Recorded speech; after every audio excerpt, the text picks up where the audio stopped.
ऊपर वाला। यह 3 घर बेटियों के जन्म के लिए पहले ही चुन लेता है। दोस्तों, आज हम आपको ऐसे 3 घर बताएंगे जहां बेटी का जन्म होना पहले से ही तय होता है।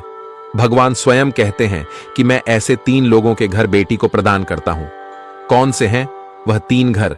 आप इस वीडियो को शेयर कर दीजिएगा दोस्तों।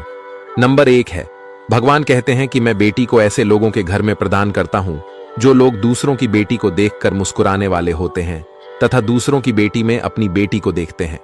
बेटी के भाव को तथा महत्व को जो समझता है, ऐसे घर में बेटी की प्राप्ति होती है।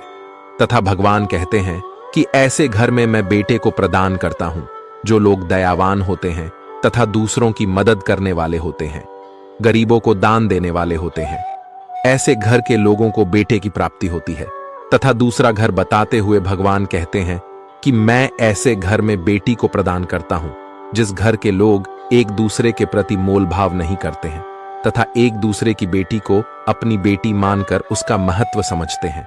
ऐसे घर में बेटी का जन्म में अवश्य ही प्रदान करता हूं। भाग्यशाली घर होते हैं जहां बेटियों जन्म लेती हैं, वरना बेटियों के जन्म के लिए तो आज के समय अमीर से अमीर भी तरस रहा है। इसलिए बेटी के महत्व को समझने वाला कभी नरक नहीं जाता है तथा बेटी का महत्व समझने वाला ईश्वर के धाम जाता है। तथा तीसरा घर बताते हुए भगवान कहते हैं कि मैं ऐसे घर में बेटी को प्रदान करता हूं जिस घर के लोग स्त्री को अपने से ऊंचा समझने वाले होते हैं तथा स्त्री को अपना सहभागी मानने वाले होते हैं। स्त्री का सम्मान करने वाला तथा स्त्री का महत्व समझने वाला उन्नति करता है।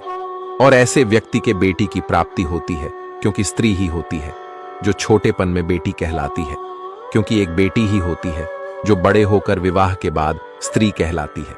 इसीलिए बेटी को कभी बेटों से कम नहीं समझना चाहिए। आज के समय जो बेटे कर रहे हैं वही बेटियां भी कर रही हैं। इसीलिए दोस्तों, यह 3 घर ऐसे बताए हैं जहां बेटी का जन्म लेना तय होता है। बेटी के जन्म पर उदास नहीं होना चाहिए।